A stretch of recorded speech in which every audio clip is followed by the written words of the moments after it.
Hello everyone, मैं सुजीत शुक्ला स्वागत करता हूँ आप सबका आपके अपने channel UPSC insights by Sujeet में। अगर आपने चैनल को अभी तक सब्सक्राइब नहीं किया तो प्लीज चैनल को सब्सक्राइब कीजिए। अगर आपको हेल्पफुल लगते तो प्लीज इन्हें शेयर कीजिएगा। आपका चैनल को सब्सक्राइब करना हमें मोटिवेट करता है कि हम इसी तरीके से आपके लिए क्वालिटी कंटेंट लाते रहे। तो इससे पहले कि हम आज का लेक्चर शुरू करें, कल के लेक्चर में मेरे को एक बहुत अच्छा डाउट पूछे थे एक स्टूडेंट ने कि सर आप जो यहाँ पे लिख रहे हो M be any natural number just greater than 1/एप्सिलॉन, हर एक जगह पे हमने ऐसा लिखा है। यहाँ पे भी देखिए m be a natural number या तो positive integer just greater than 1/4 epsilon square. तो सर ये जस्ट ग्रेटर देन ये वर्ड क्यों यूज कर रहे हैं आप देखिए हम लोग हर जगह पे जस्ट ग्रेटर देन, आप या तो जस्ट ग्रेटर देन या तो ग्रेटर देन ये लिखना पड़ता है हमको। M be any positive integer या तो natural number just greater than या ग्रेटर देन log 1/एप्सिलॉन/log 3। तो यहाँ पे हम ग्रेटर देन क्यों कह रहे हैं आप समझिए। यहाँ पे हम लोगों को डेफिनेशन क्या बोलता है, एक नंबर अगर आपको दिया हुआ है एप्सिलॉन ग्रेटर देन 0 तो इस नंबर के लिए एक ऐसा नंबर m एग्जिस्ट करना चाहिए। वो m क्या रहना चाहिए, नेचुरल नंबर रहना चाहिए। किस तरीके से कि इस m नेचुरल नंबर के लिए जो वैल्यू आती है mod of f N minus n, ये क्या आना चाहिए less than epsilon for every n greater than equals to m। ये डेफिनेशन कहती है हमारी, तो हमको ये वाला फॉर्म बनाने की जरूरत पड़ती है यहाँ पे। अब आप बताइए यहाँ पे हम क्या कह रहे हैं, m क्या रहना चाहिए, एक नेचुरल नंबर रहना चाहिए। अब हम लोगों ने यहाँ पे m को डायरेक्टली इस केस में log ऑफ 1/एप्सिलॉन/log 3 क्यों नहीं लिया, क्योंकि हमको ये नहीं मालूम कि यहाँ पे एप्सिलॉन ग्रेटर देन 0 है। एप्सिलॉन ग्रेटर देन 0 मतलब 0.1 भी हो सकता है, 1 भी हो सकता है, कोई भी यानी एक कोई तो भी नंबर ये हो सकता है। बस रियल नंबर है, रियल नंबर में से कोई भी एक पॉजिटिव नंबर वो हो सकता है। क्या होगा हमको मालूम है क्या, नहीं मालूम। तो ये रेशो की वैल्यू क्या आएंगी हमको मालूम है क्या, नहीं मालूम। हो सकता है ये जो नंबर है ये नेचुरल नंबर आ जाए, हो सकता है ये जो नंबर है नेचुरल नंबर नहीं भी आए। तो हम लोग क्या लिखते हैं यहाँ पे m जो रहे ये कोई तो भी पॉजिटिव इंटीजर या तो नेचुरल नंबर रहे जो इस नंबर से कैसा रहे, बड़ा रहे। क्योंकि हम लोगों ने क्या बोले n जो है ये नंबर से बड़ा है, यानी हमारे लिए बॉटम लाइन हो गई।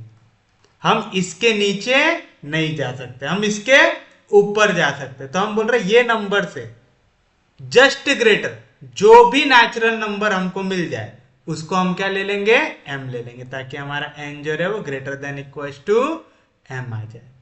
समझ में आ रहा क्यों यहाँ पे ग्रेटर देन इक्वल्स आ सकता है, क्योंकि अगर मैं आपको एक सिनेरियो लेके चलूं कि हमको अगर इक्वेशन ऐसी मिली है कि mod of f N minus l ये आ रहा है लेस देन एप्सिलॉन, कब, जब n आ रहा है ग्रेटर देन इक्वल्स टू 3.5। यानी मैं कह रहा हूं ये जो फ्रैक्शन है इसकी वैल्यू अगर आ गई 3.5 तो 3.5 एक नेचुरल नंबर है क्या, नहीं है। तो आप क्या करोगे, इस नंबर से आगे जो भी मेरा नंबर आता होगा मैं उसको ले लूंगा। तो मैं क्या लूंगा, n is greater than equals to 4।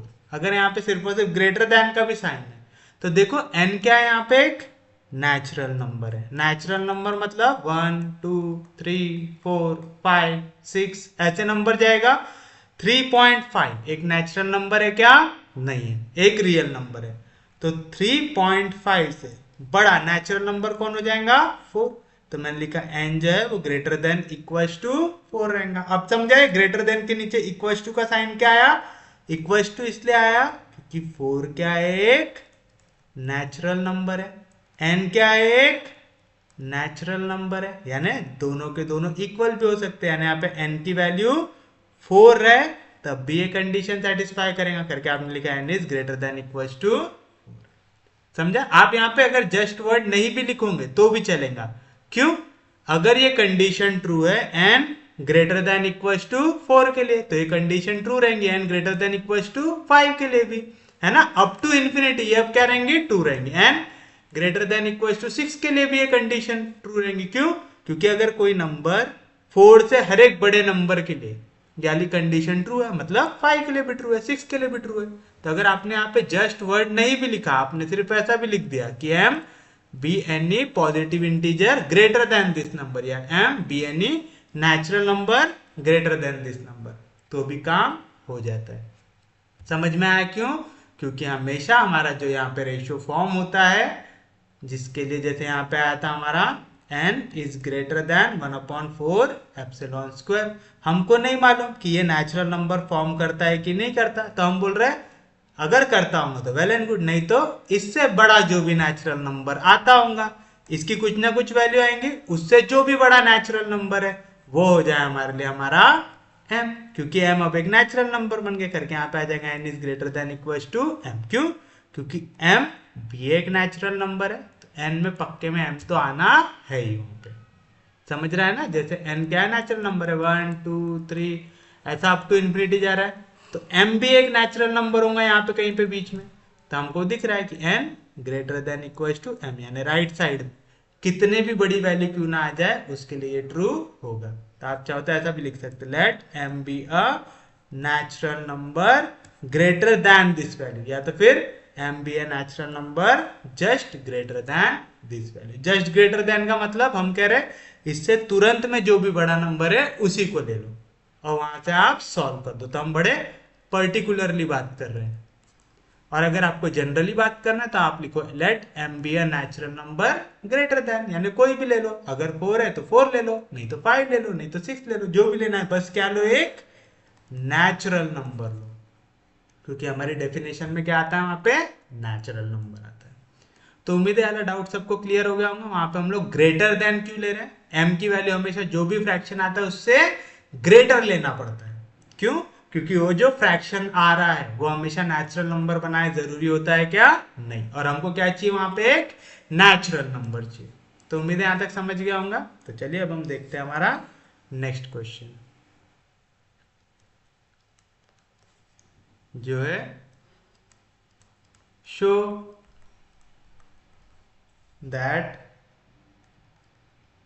The sequence r to the power n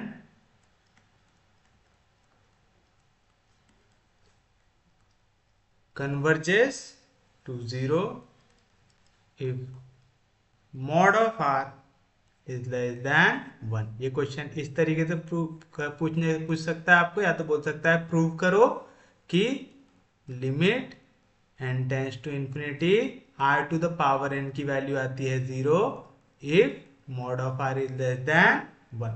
आपको ये चीज याद कर लेना है क्या, कि limit n tends to infinity r to the power n की वैल्यू हमेशा क्या आएंगे, 0। कब? जब मॉड ऑफ r, यानी यहाँ पे जो r की वैल्यू आ रही वो लेस देन 1। ये वाला जो प्रॉपर्टी है इसको याद कर लेना है। लेकिन अभी हमको यही प्रॉपर्टी को क्या करना है, प्रूव करना है। तो चलिए अब कैसे प्रूव करेंगे। सबसे पहली चीज, जो भी सीक्वेंस रहते हैं उसको हम कैसे डिनोट करते हैं, एफ एन से। तो हम लिखेंगे लेट एफ एन की वैल्यू क्या दी हुई है यहाँ पे, r to the power n. मैंने क्या बताया था, एन के जगह हम हमेशा क्या रख के देखते हैं, इंफिनिटी। तो यहाँ पे आर का पावर क्या आ रहा है, इंफिनिटी। किसी भी चीज का पावर इंफिनिटी आप निकाल सकते क्या, नहीं निकाल सकते। अब हमको कह रहा है क्या आपको प्रूव करना है ये जो सीक्वेंस है ये कन्वर्ज करेंगी किसकी ओर, 0 की ओर। मतलब इस पे जैसे आप लिमिट लगाओ तो आंसर क्या आना चाहिए, 0 आना चाहिए। कब? जब आप n के जगह क्या डाल रहे हो, इंफिनिटी डाल रहे हो।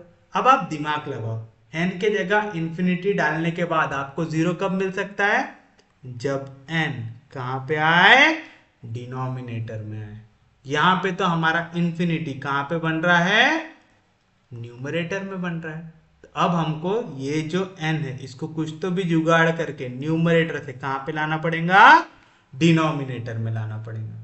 रैंडमली ला रहे क्या, नहीं, हम कंसेप्ट लगा रहे। क्यों?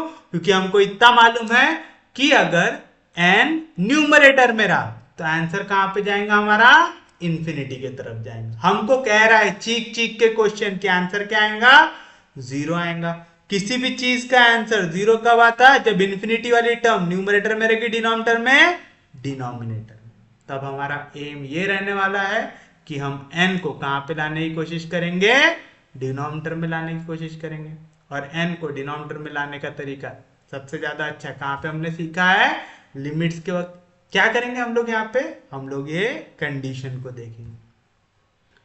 हियर क्या दिया हुआ मेरे को, मॉड ऑफ r की वैल्यू ये है लेस देन 1। क्या कह रहा हूं मैं, मॉड ऑफ r की वैल्यू ये है लेस देन 1। अच्छा बताओ, लेस देन 1 ये रेशो कब बन सकता, जब आप 1 को डिवाइड करते हैं 1 से एक बड़ी वैल्यू से, है ना। अगर मैंने 1 को डिवाइड कर दिया 1.01 से भी, तो भी ये वैल्यू क्या हो जाएंगी, लेस देन 1 हो जाएगी।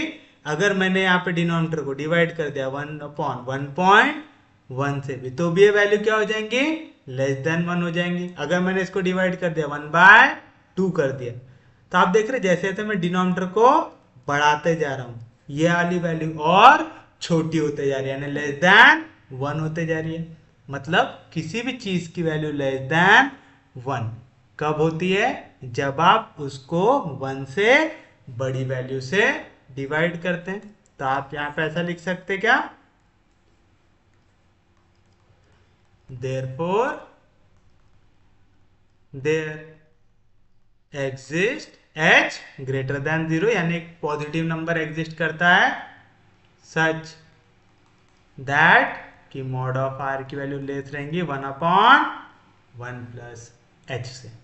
क्या लिखा मैंने, समझ में आया यहाँ पे, पक्के में समझा। मॉड ऑफ r छोटा है 1 से, 1 से छोटा है मतलब 0 पॉइंट में कुछ तो भी आंसर आ रहा है ना।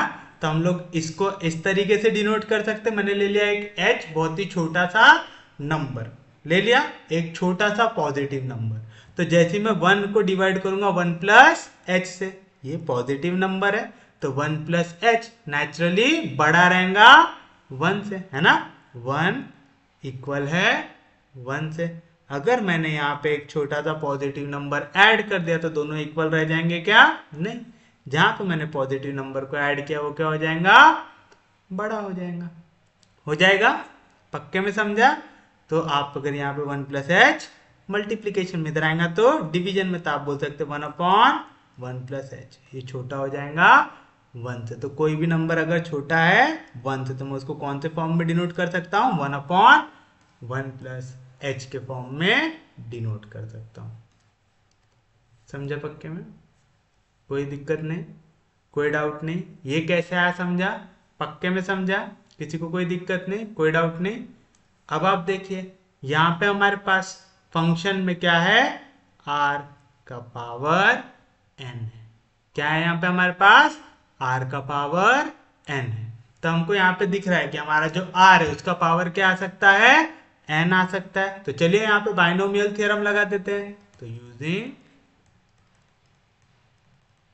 बाइनोमियल थ्योरम, बताओ अगर मैंने 1 प्लस h का पावर n निकाला तो मेरे को क्या मिलेगा। समझ रहा है ना क्या कह रहा हूं मैं।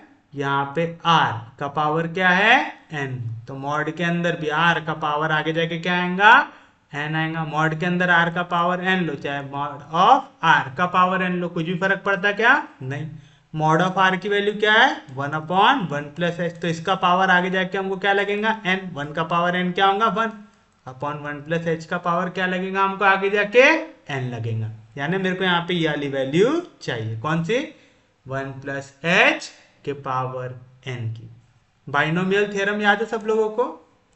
अगर आप निकाल रहे हैं a प्लस b का पावर n, तो आप सबसे पहले पहला वेरिएबल लेते। पहला वेरिएबल कौन है, a, तो उसका पावर ले लो n, तब b का पावर क्या रहेगा, 0 रहेगा। फिर यहाँ पे लिखो प्लस, क्या था पावर n, तो मैंने लिख दिया n, लिख दिया। अब मैं a का पावर 1 से घटाऊंगा तो आ जाएगा a का पावर, n का पावर, a का पावर 1 से घट गया, पहले था n, अब 1 से घटा तो आएगा n-1। और b का पावर 1 से बढ़ेगा, यहाँ पे क्या था, b का पावर 0, तो यहाँ पे आएगा b का पावर 1। फिर नेक्स्ट हम क्या आएंगे, n इंटू n-1/2 फैक्टोरियल।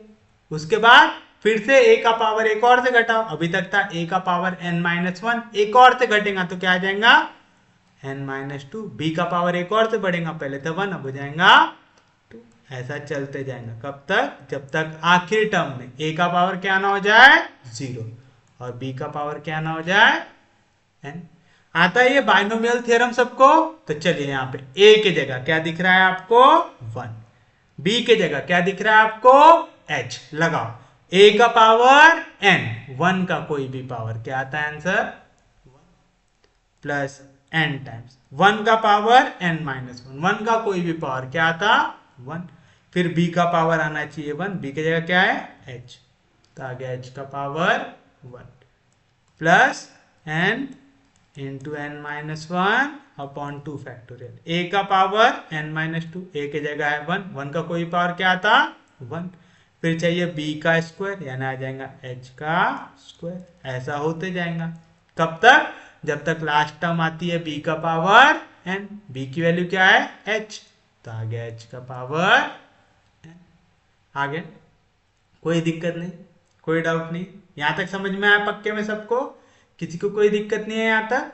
अब आप एक चीज देखिए, यहाँ पे हमको क्या दिख रहा है, हमारा 1 प्लस एच का पावर n अगर मैं सॉल्व करता हूँ तो इसकी वैल्यू क्या आती है 1 plus n h plus n minus 1 upon 2 factorial h square up to so on h to the power n तक। अगर मैं यहाँ से ये पूरी टर्म्स को कर दूं डिलीट, तो मैं ऐसा बोल सकता है क्या, देयरफॉर 1 प्लस एच का पावर n ये बड़ा रहेगा 1 प्लस एन एच से, बोल सकता है ऐसा, क्यों क्यों बोल सकता मैं ऐसा, ये दोनों वैल्यू इक्वल कब है, मैं बोल रहा हूं कि a इक्वल है b प्लस सी से, ये हो गया a, ये इक्वल है b प्लस सी से। अब अगर मैंने यहां से c को हटा दिया, यानी मैंने इस साइड से c को सब्ट्रैक्ट कर दिया, तो मैंने यहाँ की वैल्यू क्या कर दिया, छोटी कर दिया। अगर राइट हैंड साइड छोटा हो गया तो क्या हो जाएगा, जो हमारा लेफ्ट हैंड साइड है वो बड़ा हो जाएगा राइट हैंड साइड से। क्यों, a इक्वल था b प्लस सी से, यानी लेफ्ट हैंड साइड और राइट हैंड साइड इक्वल करने के लिए मेरे को b भी चाहिए था और c भी चाहिए था। अगर मैंने c को हटा दिया मतलब ये वाले साइड को मैंने छोटा कर दिया, छोटा कर दिया तो लेफ्ट हैंड साइड बड़ा हो गया राइट हैंड साइड से, यानी ये वाली टर्म को अगर मैं यहाँ से हटा दूं तो ये वाली टर्म छोटी हो जाएंगी ये वाली टर्म से। बट आपको अगर याद हो, हमको यहाँ पे आगे जाके 1 अपॉन 1 प्लस एच का पावर n रहेगा, तो ये डिवीजन में, तो हम इसको भी कहाँ पे लेके आएंगे डिवीजन में, मतलब यहाँ पे 1 जैसा था वैसा, यहाँ पे 1 प्लस एच का पावर n मल्टीप्लीकेशन में, इधर आएगा तो डिवीजन में, यहाँ पे 1 जैसा था वैसा, यहाँ पे 1 प्लस एन एच कहाँ पे है मल्टीप्लीकेशन में, इधर आएगा तो डिवीजन में। तो समझ में आया आपने क्या बोले, आपने ये कहा कि that is 1 upon 1 plus H का पावर n, ये छोटा आने वाला है कैसे 1 अपॉन 1 प्लस एन एच से आएगा। कोई भी दिक्कत, कोई भी डाउट, समझा पक्के में। अब देखिए, अब हम इसको सॉल्व करेंगे जो मेथड हम अभी तक पढ़ते हुए आए हैं उससे।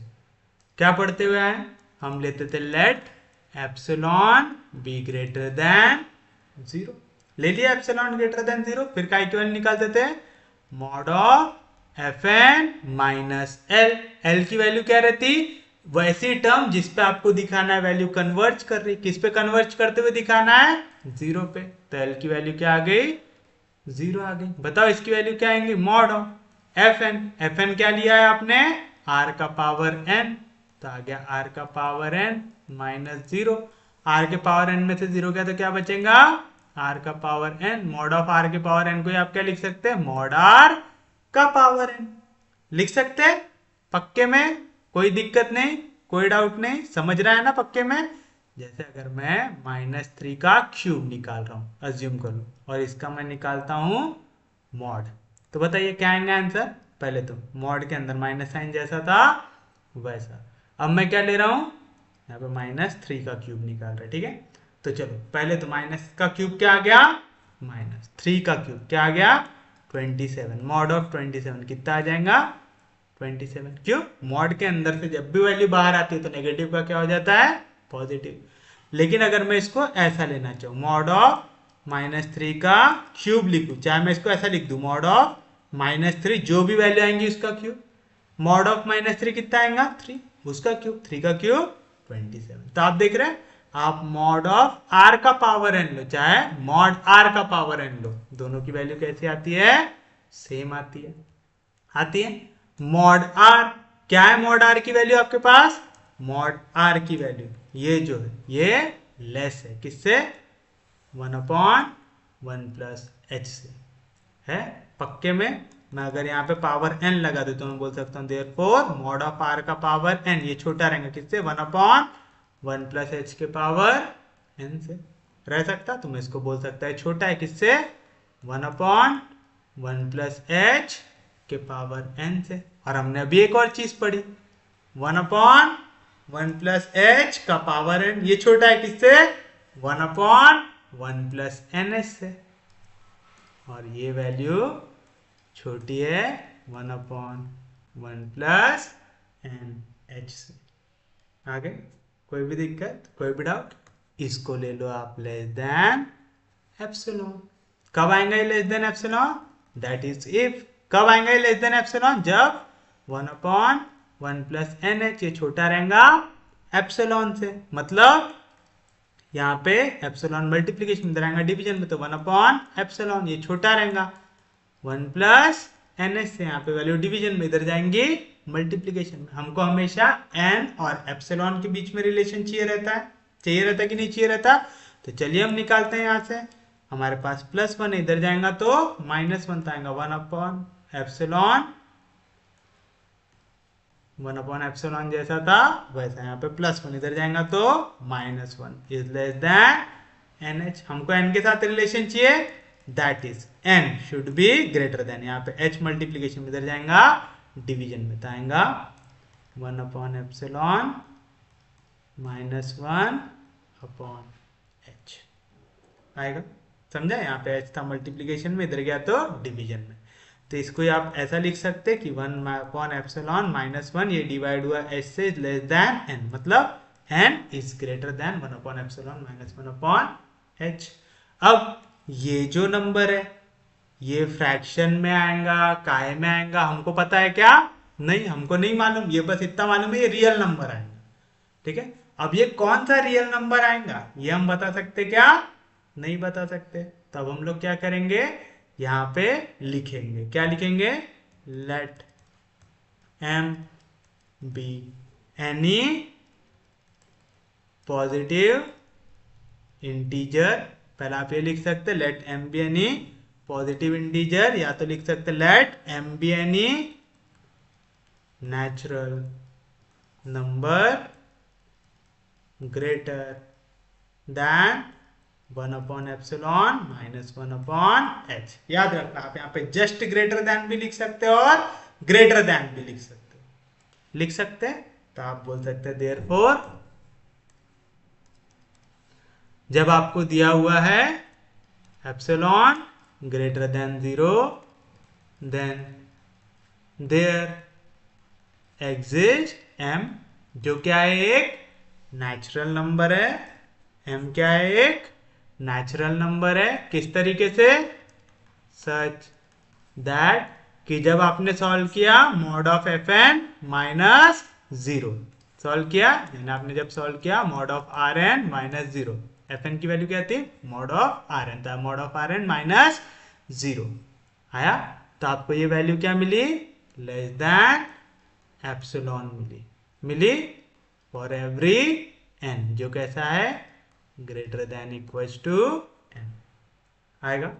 कोई भी दिक्कत, कोई भी डाउट आया ना, n यहाँ पे कैसा रहना चाहिए, बड़ा रहना चाहिए 1/एप्सिलॉन -1/s से, तो हमने इससे जो तुरंत का बड़ा नेचुरल नंबर है उसको क्या रिप्रेजेंट कर दिया, n भी क्या है एक नेचुरल नंबर, m भी क्या है एक नेचुरल नंबर, तो दोनों एक पॉइंट में आके इक्वल है क्योंकि दोनों क्या है नेचुरल नंबर, तो आप लिखेंगे n जो है ये बड़ा भी है और इक्वल भी है m से, है इक्वल क्यों है, क्योंकि m भी नेचुरल है n भी नेचुरल है, n क्या है एनी नेचुरल नंबर है ना, n में क्या आता है एनी नेचुरल नंबर आता है, और m क्या है उसके लिए एक बॉटम लाइन अब आपने फिक्स कर दिया है।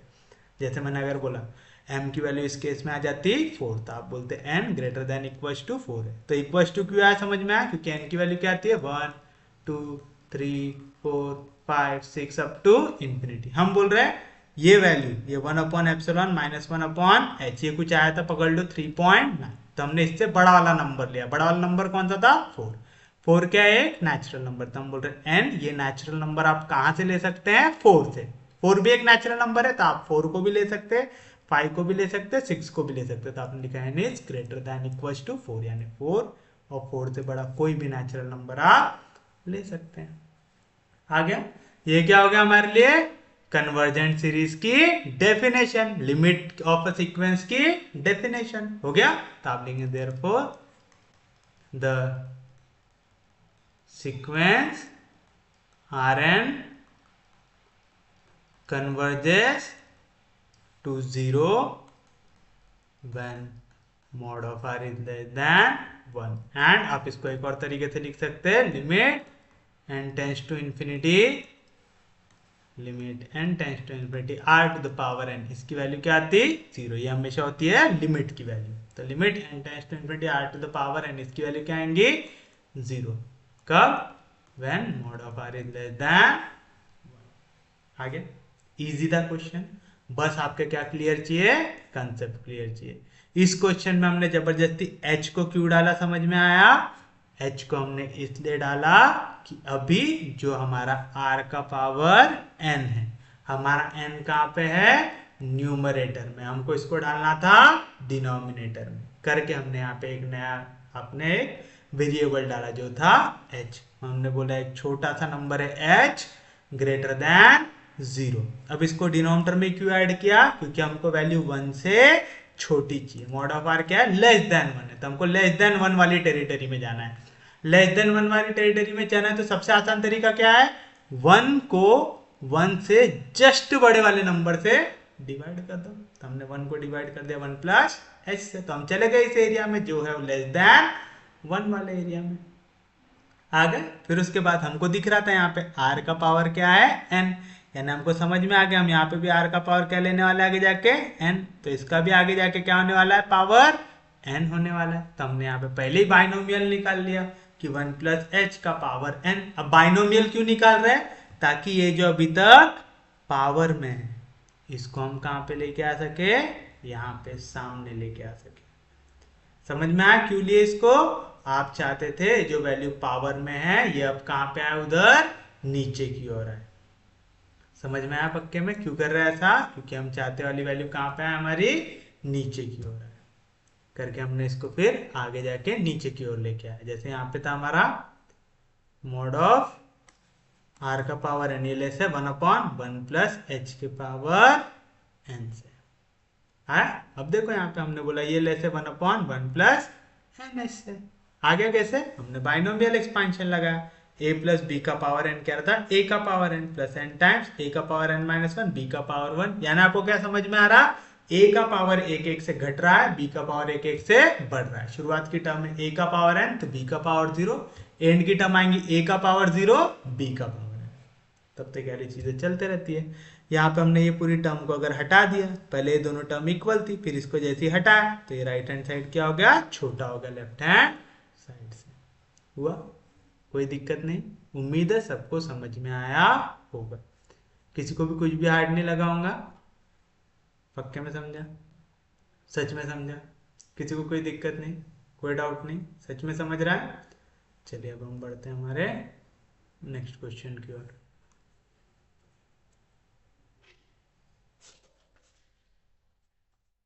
देखिए नेक्स्ट क्वेश्चन,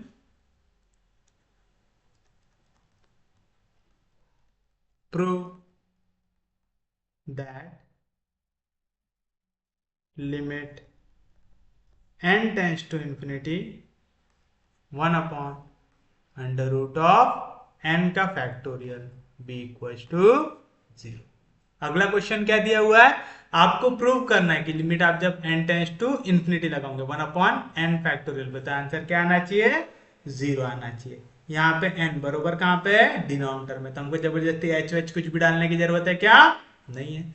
हमको मालूम लिमिट किस पे लगता है जो भी वैल्यू फंक्शन की होती है ना। तो हम सॉल्यूशन में इसको क्या ले लेंगे, लेट एफ ऑफ एन की वैल्यू क्या दी है मेरे को, 1/√n का फैक्टोरियल दी हुई है, कोई दिक्कत नहीं। फिर उसके बाद क्या लेते हैं हम, let epsilon be greater than 0। अगर एप्सिलॉन ग्रेटर देन 0 तो हम काय की वैल्यू निकालते हैं, mod of f N minus l की। लिमिट लगाने के बाद क्या वैल्यू आनी चाहिए, 0। तो एल की वैल्यू क्या आ गई यहाँ पे, 0 equal to mod of 1/fn क्या है, 1/√n का फैक्टोरियल आया। 1 पॉजिटिव नंबर है, n का फैक्टोरियल, n क्या रहता है, नेचुरल नंबर्स रहता है 1 2 3 4 5। तो यहाँ पे कोई भी नेगेटिव टर्म आने वाली क्या नहीं, तो मॉड लगाने की जरूरत है क्या नहीं, तो आ जाएगा 1/√n का फैक्टोरियल आ जाएगा।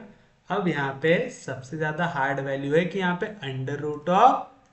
√n का फैक्टोरियल कौन सी वैल्यू से छोटा होगा, है ना। देखो यहाँ पे 1/√n का फैक्टोरियल किसी से छोटा होना चाहिए, तो हमको ऐसी वैल्यू निकालना पड़ेगा कि n फैक्टोरियल कौन सी वैल्यू से बड़ा हो सकता है। तो चलिए निकाल के देखते हैं।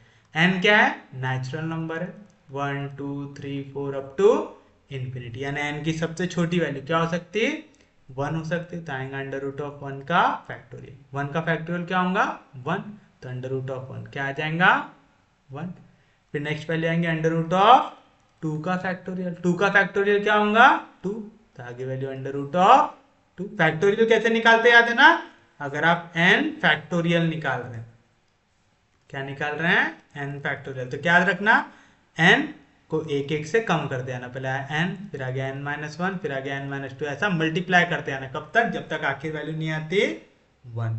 जैसे देखो यहाँ पे 1 फैक्टोरियल था तो डायरेक्ट आ गया 1, यहाँ पे क्या था 2 फैक्टोरियल था, तो 2 फैक्टोरियल का मतलब 2 था, फिर 1 से सब्ट्रैक्ट करो 1 आ गया 1, तो 2 1 2, तो स्क्वायर रूट ऑफ 2। फिर मैं लेता हूँ 3 फैक्टोरियल, 3 फैक्टोरियल कैसे निकालोगे, 3 था फिर एक कम करो, 3 में से 1 गया 2, फिर उसमें से 1 गया 1 आया, तो 3 2 6 आया। तो यहाँ पे √3 फैक्टोरियल की वैल्यू आई 6। एक और निकाल लेते हैं √4 फैक्टोरियल, 4 क्या होगा 4 × 3 × 2 × 1, 4 3 12 और 12 2 24। आप इसको ऐसा लिख सकते हो, या तो फिर आप इसको लिख सकते हैं 2√6, है ना, 3 2 6 और 4 क्या है 2 का स्क्वायर आ गया, तो आ गया 2√6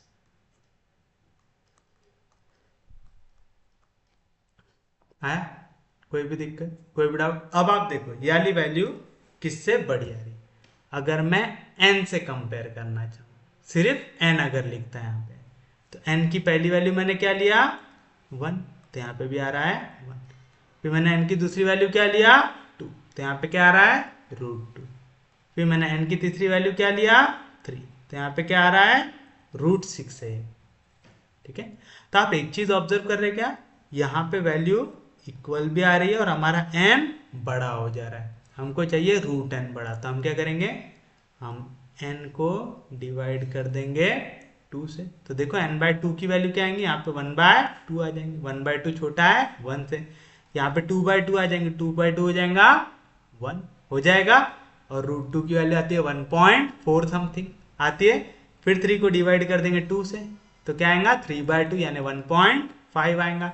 √2 की वैल्यू 1.4 आती है, तो √6 की वैल्यू उससे बड़ी आएंगी, तो इस केस में हमारा √n फैक्टोरियल ये क्या हो जाएगा n/2 से बड़ा हो जाएगा अगर √n फैक्टोरियल की वैल्यू n/2 से बड़ी है, इसका मतलब 1/√n फैक्टोरियल छोटा आएगा 2/n से आएगा। कैसे, 2 यहाँ पे डिवीजन में इधर जाएगा तो मल्टीप्लीकेशन में, यानी यहाँ पे मल्टीप्लीकेशन में इधर जाएगा तो डिवीजन में साइन जैसा था वैसा, यहाँ से ये चला गया तो क्या बचा, सिर्फ और सिर्फ 1 बचा। यहाँ पे √n फैक्टोरियल मल्टीप्लीकेशन में इधर आएगा तो डिवीजन में, यानी हमारा √1/√n फैक्टोरियल ये जो है क्या है छोटा है 2/n से, है ना, 2/n अगर बड़ा है 1/√n फैक्टोरियल, यानी 1/n फैक्टोरियल ये छोटा आएगा 2/n से आएगा। तो आपको प्रैक्टिस कर करके ये सब चीजें निकालना सीखना पड़ेगा। और ये आपको कब आएगा? जब आप इसकी क्या करेंगे? प्रैक्टिस करेंगे। समझा पक्के में? क्योंकि हमें हमेशा यहाँ पे कौन सा साइन बनाना पड़ता है? लेस देन वाला साइन बनाना पड़ता है। कौन सा साइन बनाना पड़ता है? लेस देन वाला साइन बनाना पड़ता है। अब अगर आप यहाँ पे n फैक्टोरियल को लेके आगे सॉल्व करते तो आप n और एप्सिलॉन के बीच में डायरेक्टली रिलेशन निकाल सकते थे क्या? नहीं, क्योंकि n फैक्टोरियल को सॉल्व करोगे अगर आप तो आएगा n, फिर n-1, n-2। तो सबसे पहले हमको यहाँ से किसको भगाना था? फैक्टोरियल को भगाना था। हमको n बिना फैक्टोरियल का चाहिए था, करके मैंने पहला कंपैरिजन किस पे किया? अंडर रूट ऑफ n और n के बीच में। लेकिन मेरे को दिखा कई केसेस में n और ये इक्वल आ रहे हैं, कई केसेस में ये n फैक्टोरियल से बड़ा भी आ जा रहा है। तो मैंने क्या किया? n को डिवाइड कर दिया 2 से। तो सीधी सी बात है, ये वैल्यू क्या हो गई? फिर छोटी हो गई। आप यहाँ पे रीजन डाल सकते, since under root of n factorial ये बड़ा है n अपॉन 2 से, मतलब इनका रेसिप्रोकल छोटा हो जाएगा। 1 upon under root of n factorial छोटा हो जाएगा 2 अपॉन n से। और इसको ले लो लेस देन एप्सिलॉन। कब? That is if. कब होगा ऐसा? जब आपका 2 अपॉन n ये छोटा हो जाएगा एप्सिलॉन से। दैट इज इफ 2 अपॉन, यहाँ पे एप्सिलॉन मल्टीप्लीकेशन इधर गया तो डिवीजन, n यहाँ पे डिवीजन में इधर गया तो मल्टीप्लीकेशन में। दैट इज इफ जब आपका n बड़ा होगा 2 अपॉन एप्सिलॉन से। 2 अपॉन एप्सिलॉन छोटा है n से, मतलब n बड़ा है 2 अपॉन एप्सिलॉन से। अब ये 2 अपॉन एप्सिलॉन क्या वैल्यू देगा मेरे को मालूम है क्या? नहीं मालूम। तो मैं क्या बोलूंगा? इनसे जो भी बड़ा नेचुरल नंबर आपको मिल जाए वो काय की वैल्यू रहेंगी? मेरी m की। तो आप लिखेंगे late m be any, let m be any natural number greater than या जस्ट ग्रेटर देन किससे? 2 अपॉन एप्सिलॉन से। आ जाएगा। तो मेरे को क्या मिल गया यहाँ पे? देयरफॉर यहाँ पे जैसे ही मान लिया एप्सिलॉन ग्रेटर देन 0, या तो आप ऐसा भी लिख सकते हो therefore for epsilon greater than 0, therefore for epsilon greater than 0 there exist m क्या है? एक नेचुरल नंबर है। किस तरीके से? सच दैट, किस तरीके से? कि जब आपने सॉल्व किया मॉड ऑफ fn माइनस 0, यानी मॉड ऑफ fn माइनस 0, इसको जैसे आपने सॉल्व किया था आपको क्या वैल्यू आई? Less than epsilon for every n greater than equal to m के लिए आई। तो आप बोल सकते हो therefore the sequence fn converges to 0। Sequence fn की वैल्यू क्या है? 1 upon under root of n factorial. तो आप लेंगे देयरफॉर द सीक्वेंस, या तो that is the sequence 1 upon under root of n factorial converges to 0। Converges to 0 मतलब कि जैसे ही आपने लिमिट लगाया n tends to infinity is sequence पे, तो आपको आंसर क्या मिला? 0। और ये आपको प्रूव करना था। तो ये रहेगा आपके लिए आपका फाइनल आंसर। इजी है? समझा पक्के में? इसमें कुछ भी ज्यादा हार्ड है क्या? नहीं, इसमें सिर्फ एक चीज हार्ड है कि आपने ये रिलेशन कैसे लाया।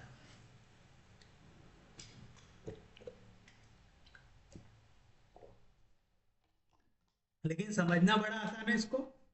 कैसे? पहले तो मेरे को सीक्वेंस के अंदर n का फैक्टोरियल दिख रहा है। मेरे को मालूम है अगर मैं n फैक्टोरियल रखूंगा तो मैं n और एप्सिलॉन के बीच में डायरेक्टली रिलेशन निकाल पाऊंगा क्या? नहीं, क्योंकि n फैक्टोरियल सॉल्व करने का तरीका क्या है? n लो, फिर उसको मल्टीप्लाई करो n-1 से, फिर मल्टीप्लाई करो n-2 से। हमसे एक n नहीं संभल रहा, हम इतने सारे n संभाल सकते क्या? तो पहले मेरे को फैक्टोरियल हटाना है। अब ये n फैक्टोरियल किसके अंदर है? रूट के अंदर। तो मैंने देखा under root of n factorial ये किससे बड़ा होगा? क्यों बड़ा होगा? देखा, क्योंकि मेरे को 1 upon under root of n factorial छोटा चाहिए। तो आपको एक चीज समझ में आ रही, कोई चीज अगर डिनोमिनेटर में अगर आपको चाहिए वो किससे छोटा आएगा तो आप ये देखो under root of n factorial किससे बड़ा आ रहा है, यानी उसका उल्टा चेक करा करो।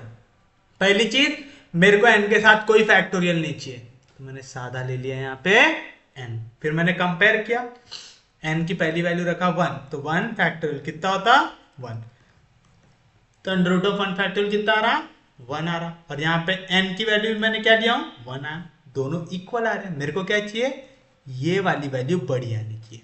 ये बड़ी कब आएंगी, जब आप 1 को किसी तो भी नंबर से डिवाइड करोगे, मैंने कर दिया 2 से डिवाइड, तो आ गया मेरा फॉर्मूला कि under root of n factorial ये बड़ा आ जाएगा n बाय 2 से। अब आप हर एक नंबर के लिए निकाल के देख लो, हर एक नंबर की वैल्यू कैसे आएंगी 2 आएगी।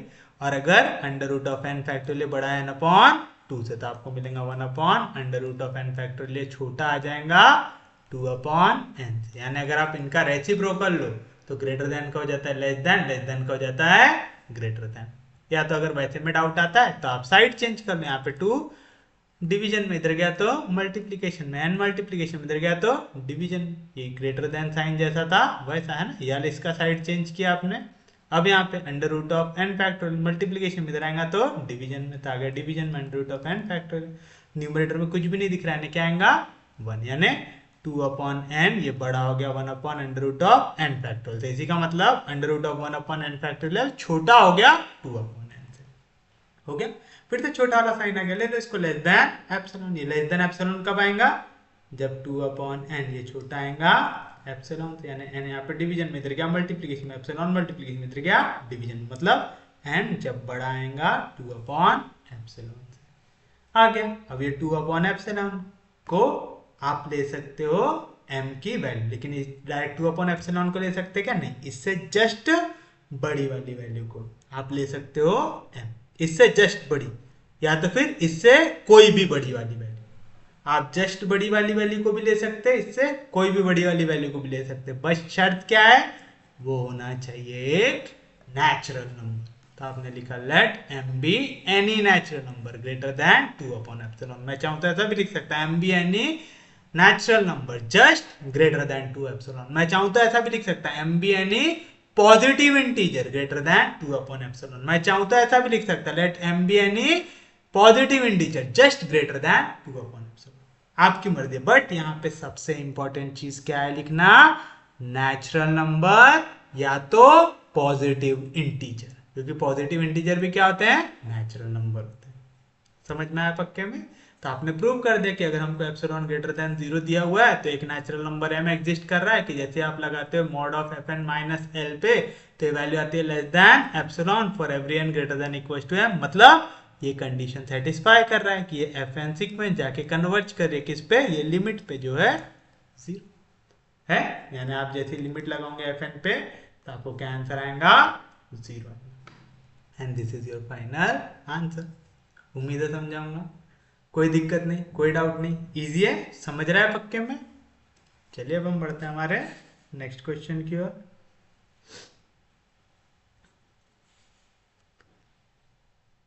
अच्छा, नेक्स्ट क्वेश्चन के पहले हमको थोड़ा सा डेफिनेशन वगैरह लिखना पड़ेगा, तो वो लिख लीजिए, फिर उसके बाद हम क्वेश्चन की ओर बढ़ते हैं।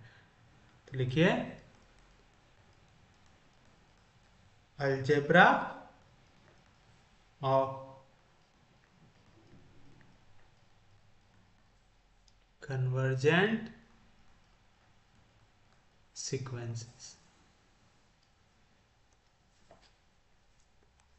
If sequence fn and sequence phi n be two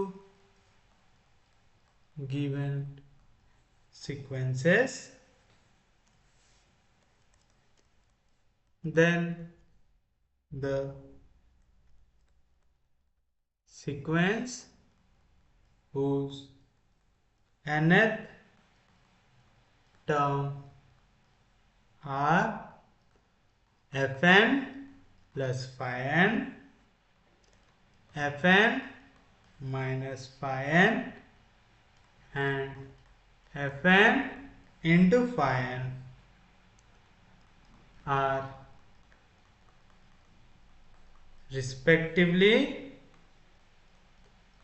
known as sum, difference and product of the sequence Fn and phi n. We denote these sequences by, पहले एडिशन वाली को लिखेंगे Fn plus phi n, subtraction वाली को लिखेंगे Fn minus phi n and product वाली को लिखेंगे Fn into phi n respectively.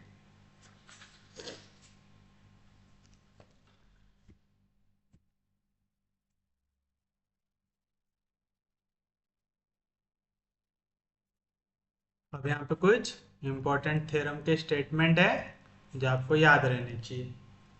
इसमें पहला है कि इफ लिमिट जब आप लगाते हैं एफ एन पे तो आपको वैल्यू मिल रही है के, ऐसा लिखा हुआ मतलब limit n tends to infinity आप लगा रहे हैं एफ पे तो आपको क्या वैल्यू मिल रही है k, and limit phi n पे जब आप लगा रहे हैं तो आपको वैल्यू मिल रही है एल। देन अगर आपको लगाना है limit f N plus phi n पे तो इसका आंसर आना चाहिए के प्लस एल, मतलब आपका लिमिट एफ एन ये ऐड होना चाहिए लिमिट के एन से, that is the sum of to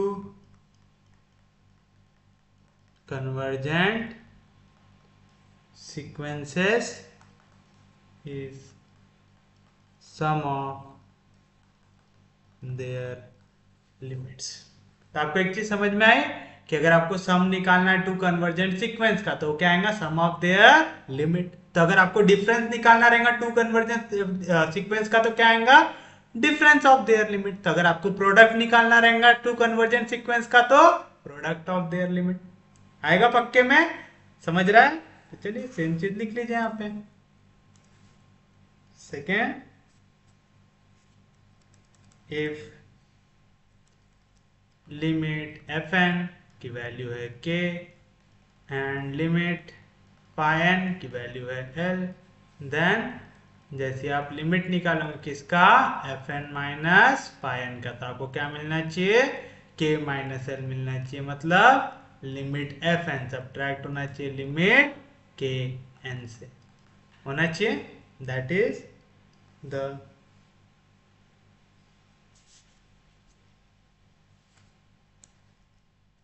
यहां पे थोड़ा सा करेक्शन करो, यहां पे आएगा द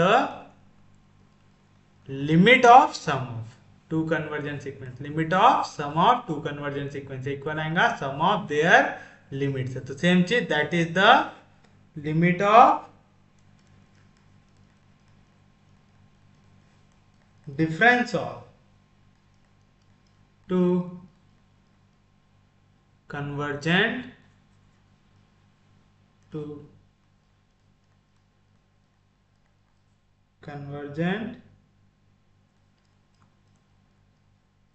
sequences is the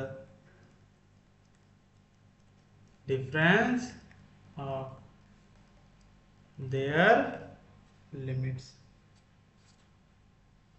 और लास्ट में सेकेंड लास्ट बोल सकते हो कि डिवीजन का भी लिख सकते हैं हम सेम तरीके से। इफ लिमिट एफ एन की वैल्यू है k and limit phi n की वैल्यू है एल, देन अगर आपको प्रोडक्ट ऑफ लिमिट निकालना है limit of f N into phi n तो आप क्या कर सकते हैं यहाँ पे दोनों को मल्टीप्लाई भी कर सकते हैं। इसकी वैल्यू आएंगे के इंटू एल से इक्वल, यानी लिमिट एफ एन ये मल्टीप्लाई हो जाएगा लिमिट के एन के साथ। तो सेम चीज डिवीजन का अगर लिखना है तो वो भी लिख सकते हैं कि इफ लिमिट एफ एन ये इक्वल है के से एंड लिमिट फाई एन ये इक्वल है एल से, देन लिमिट अगर आप निकाल रहे हैं f n upon phi n की, तो इसकी वैल्यू क्या आनी चाहिए, के अपॉन एल, यानी होना चाहिए लिमिट एफ एन, ये डिवाइड होना चाहिए लिमिट फाई एन से, होना चाहिए। कोई भी दिक्कत, कोई भी डाउट, याद रहेगा तो बहुत ही आसान था। अगर आपको कन्वर्जेंट सीक्वेंसेस दी हुई है और अगर आपको इनको प्लस करना है तो सीधी सी बात है, आपको अगर लिमिट निकालना है के एन प्लस फाई एन के सम का, तो आप क्या करोगे, लिमिट निकालोगे के एन का और उसको ऐड कर दोगे लिमिट निकाल के फाई एन। अगर आपको लिमिट निकालना है एक ऐसी सीक्वेंस का जो है के एन माइनस फाई एन वाले, यानी इनके डिफरेंस वालों की लिमिट निकालना, तो आप क्या करोगे, लिमिट के एन को सब्ट्रैक्ट कर दोगे लिमिट फाई एन से। अगर प्रोडक्ट के लिए निकालना तो लिमिट के एन इंटू फाई एन का निकालना, तो क्या निकालोगे, लिमिट के एन निकालोगे और उसको मल्टीप्लाई कर दोगे लिमिट फाई एन से, करेंगे। और अगर हमको डिवीजन का निकालना है तो लिमिट के एन अपॉन फाई एन की वैल्यू चाहिए, तो आप क्या निकालोगे, लिमिट निकालोगे के एन की और उसको डिवाइड कर दोगे लिमिट निकाल के फाई एन से, कर देंगे। कोई भी दिक्कत नहीं, कोई भी डाउट नहीं, समझ रहे हैं यहां तक।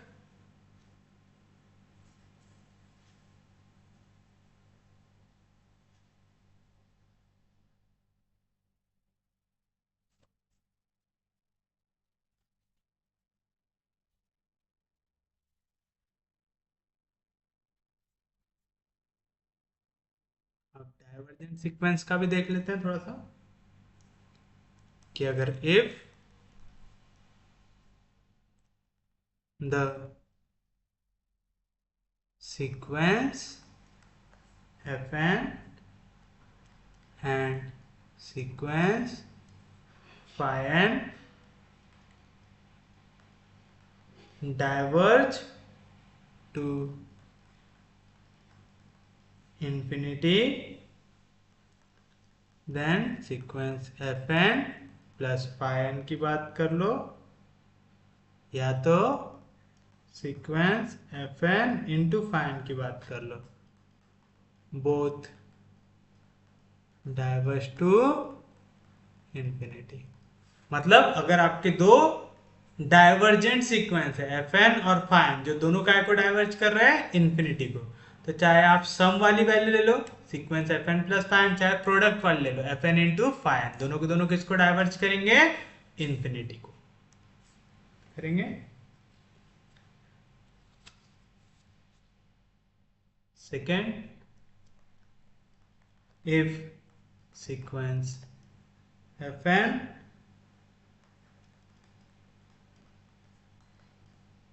diverges to infinity and sequence phi n is bounded, then sequence fn plus phi n diverges to infinity। अब क्या बोल रहा है, इनमें से एक सीक्वेंस डाइवर्ज कर रही है इंफिनिटी से और जो दूसरी सीक्वेंस है वो बाउंडेड है, यानी उसकी वैल्यू एक पर्टिकुलर लिमिट्स के बीच में आ रहे हैं, यानी इनके लिमिट पॉइंट हमको मालूम है। बाउंडेड का मतलब याद है ना, जैसे हमारी वो सीक्वेंस थी जिसकी वैल्यू पूरी -1 और 1 के बीच में आ रही, तो -1 हो गया था लोअर बाउंड, 1 हो गया था अपर बाउंड, है ना। तो बाउंडेड सीक्वेंस नीचे से भी और ऊपर से भी, तो क्या हो गई, कंप्लीटली बाउंडेड हो गई। सुप्रीमम इंफीमम दोनों मालूम है हमको, इसका मालूम है, तो इसकी वैल्यू 1 से बड़ी नहीं हो सकती, लेकिन -1 से छोटी नहीं हो सकती। ऐसी फाई एन सीक्वेंस दी हुई है, लेकिन जो एफ एन है ये डाइवर्ज कर रही है इंफिनिटी से, तो जब भी आप f N plus phi n वाली वैल्यू निकालोगे, ये भी कैसी आएंगी, डाइवर्ज टू इंफिनिटी आएगी। याद रखेंगे पक्के में।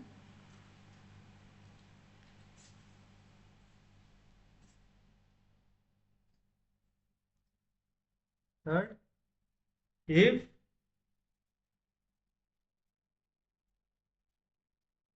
F n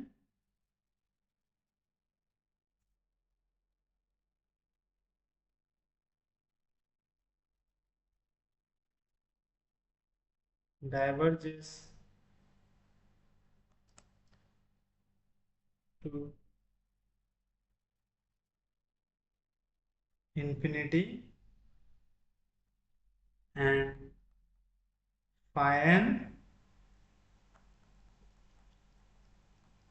converges, then fn plus phi n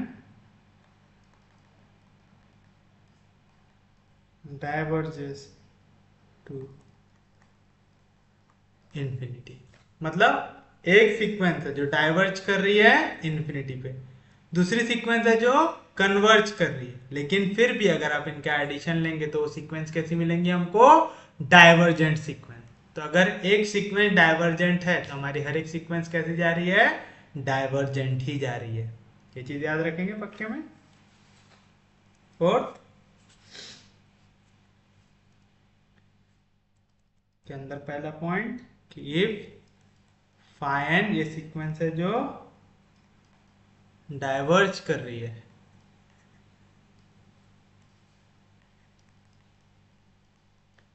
diverges to infinity, and f n की जो टर्म है वो ग्रेटर देन इक्वल टू है phi n से, for every n belongs to n, then f n diverges to infinity. क्या बोल रहे हैं हम? phi n ये डाइवर्ज कर रहा है इंफिनिटी पे, और एफ एन की हर एक term greater than equal to है phi n से, यानी phi n की जो भी टर्म है उससे बड़ी टर्म आनी चाहिए। तो सीधी सी बात है, अगर बड़ी आएंगे तो एफ एन भी किसको डाइवर्ज करेगा? इंफिनिटी की ओर, क्योंकि ये तो और बड़ा होने वाला है। phi n ही इंफिनिटी है, उससे बड़ा भी काय में जाएगा? इंफिनिटी पे। तो अगर phi n डाइवर्ज कर रहा है इंफिनिटी पे तो एफ एन भी किस पे डाइवर्ज करेगा? इंफिनिटी पे। शर्त क्या है कि एफ एन की वैल्यू phi n से बड़ी होनी चाहिए। सेम चीज आप माइनस इंफिनिटी के लिए भी लिख सकते हैं कि इफ phi n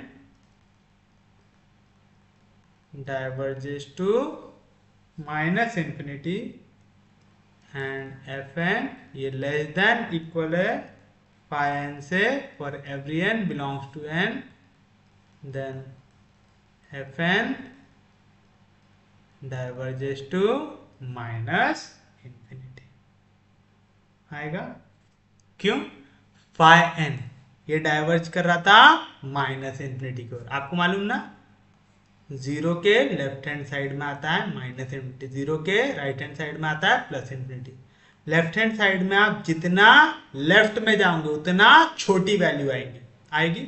तो आपको बोल रहा है एफ एन की वैल्यू phi n से और छोटी हो सकती है या इक्वल हो सकती है। phi n किधर जा रहा है? माइनस इंफिनिटी पे, तो इससे और छोटी वैल्यू और किधर जाएगा? माइनस इंफिनिटी की तरफ। तो एफ एन भी किसको डाइवर्ज करेगा? माइनस इंफिनिटी को डाइवर्ज करेगा।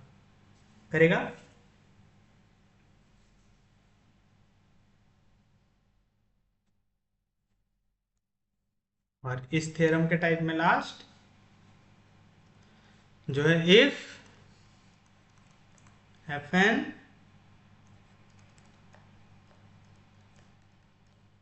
diverges to infinity and C be non zero constant, then पहला सी एफ एन ये डाइवर्ज करेगा प्लस इंफिनिटी पे if c is greater than zero, ये डाइवर्ज करेगा माइनस इंफिनिटी पे if c is less than zero. हम बोल रहे हैं एफ एन डाइवर्ज करने वाला है इंफिनिटी को, फिर हमने एफ एन की हर एक टर्म को एक कांस्टेंट से मल्टीप्लाई किया, तो हम बोलेंगे डाइवर्ज करेगा प्लस इंफिनिटी की तरफ। कब? अगर आप सी को पॉजिटिव ले लो, ग्रेटर देन जीरो ले लो। अगर सी लेस देन जीरो यानी आपने हर एक टर्म को माइनस साइन से मल्टीप्लाई कर दिया, तो अभी तक जो प्लस इंफिनिटी पे डाइवर्ज करा था आप कहाँ पे चला जाएगा? माइनस इंफिनिटी पे जाएगा। और एक लास्ट सबसे important, if f n converges to zero, if fn converges to zero and sequence phi n is bounded, then sequence fn into phi n converges to 0.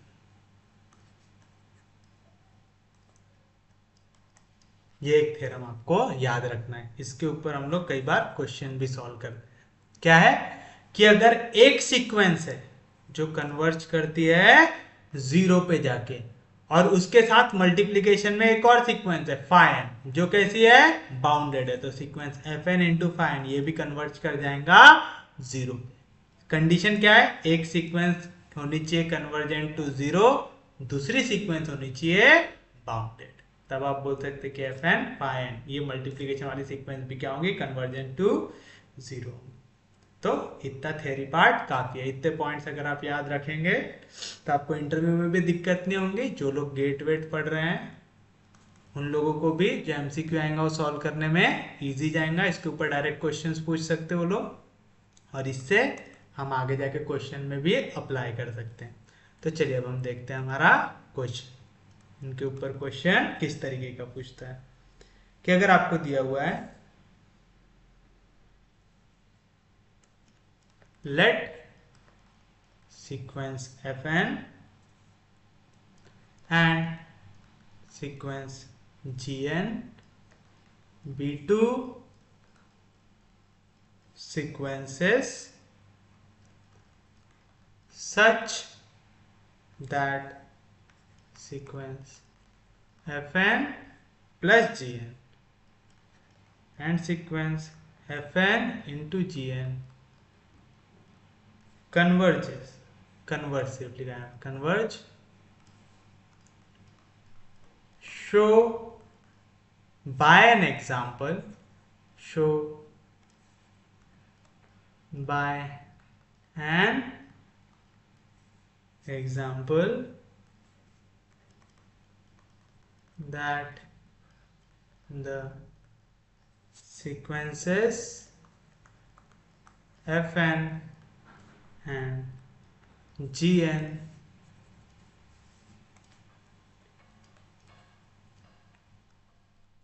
में pair to converge।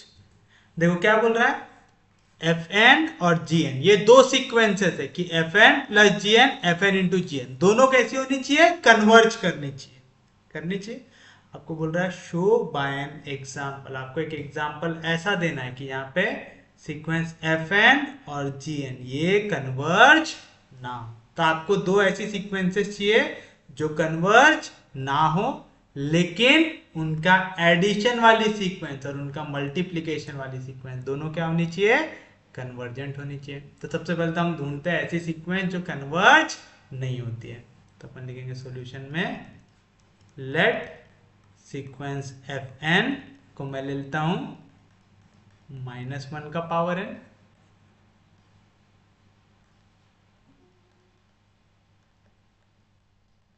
ले लूंगा, and sequence gn को मैं ले लूंगा -1 का power n+1। ले लिया ऐसा, कोई भी दिक्कत नहीं, कोई भी डाउट नहीं।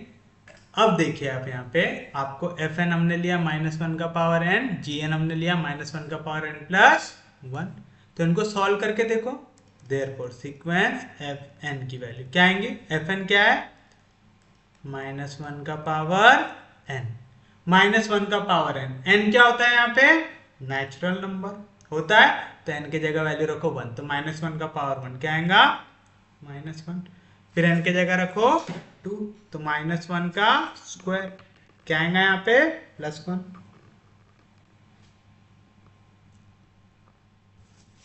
-1 का स्क्वायर क्या आएगा +1, फिर थर्ड टर्म देखो -1 का क्यूब क्या आएगा -1, फिर फोर्थ टर्म देखो -1 का पावर 4 क्या आएगा +1, एंड सो आएगा।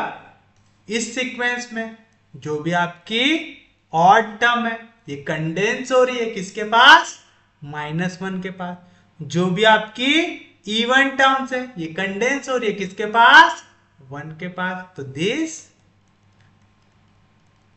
Sequence has 2 limit points. कितने लिमिट पॉइंट है? 2 लिमिट पॉइंट है। और जो भी सीक्वेंट कन्वर्जेंट होती है, हमने बोला था उसका कैसा होता है?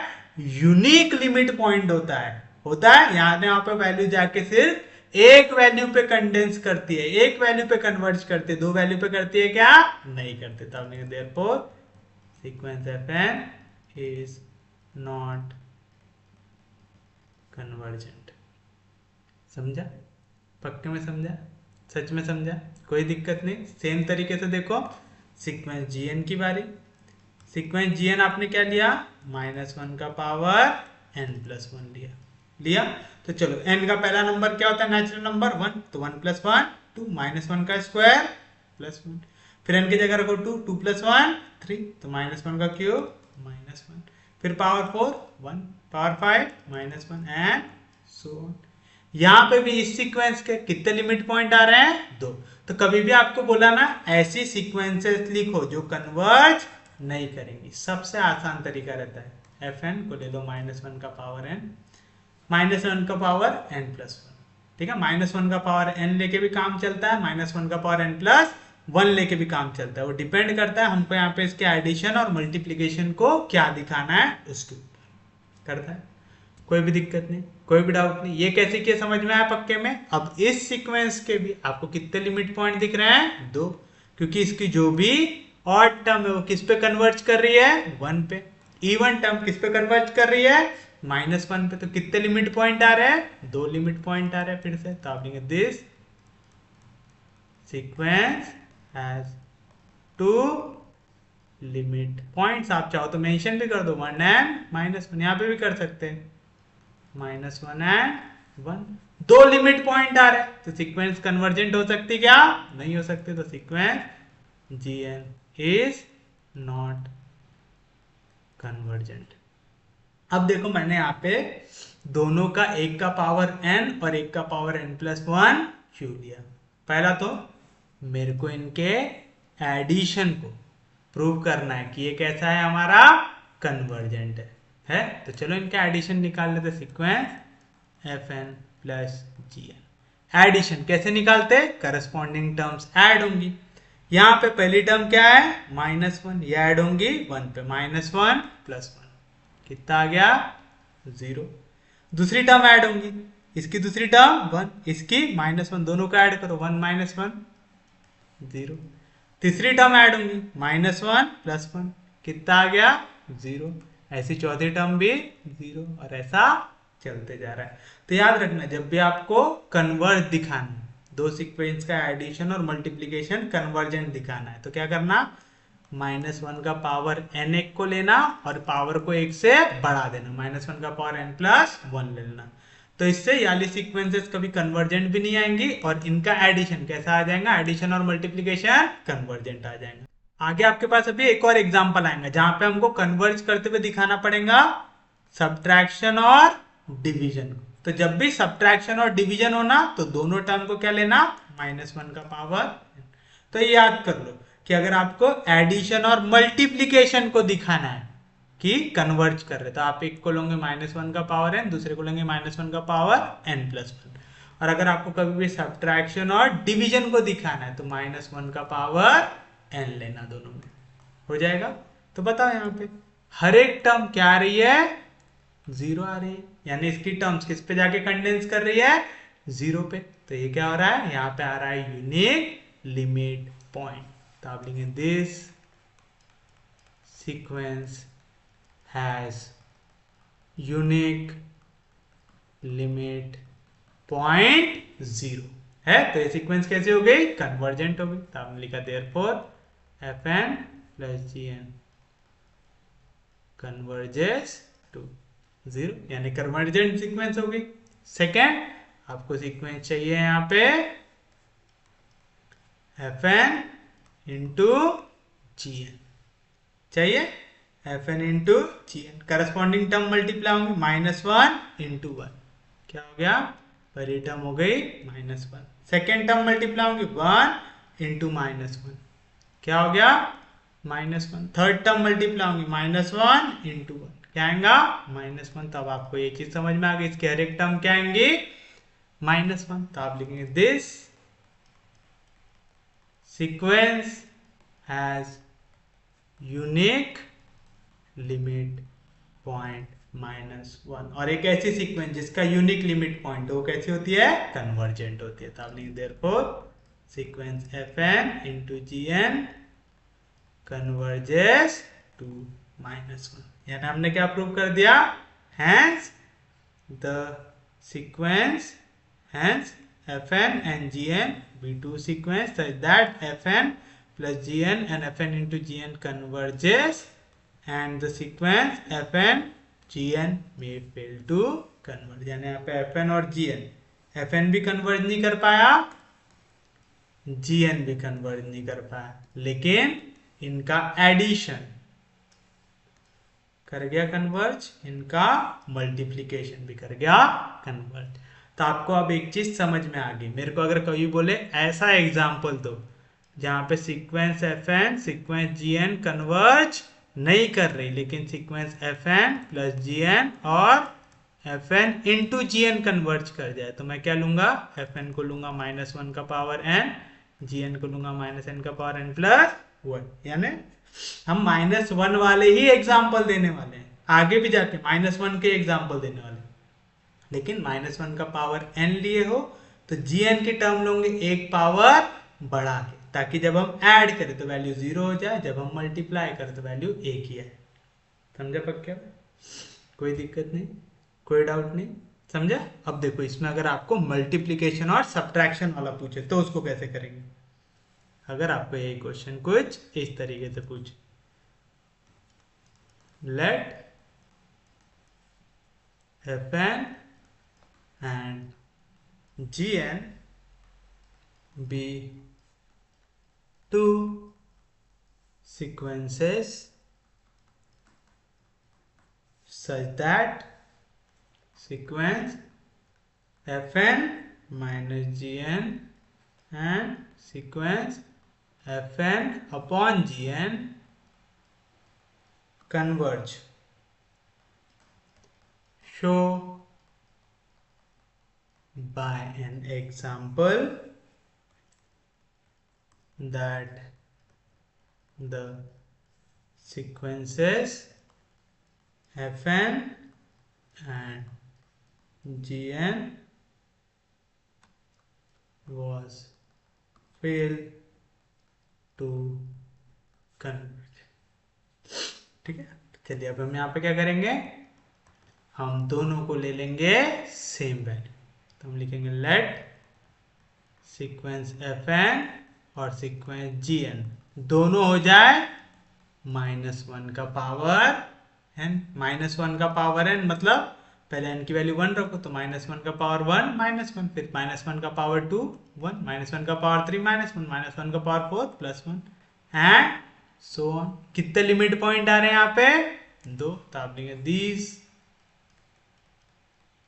sequences have two limit points। कौन कौन से लिमिट पॉइंट है यहाँ पे, -1 and +1।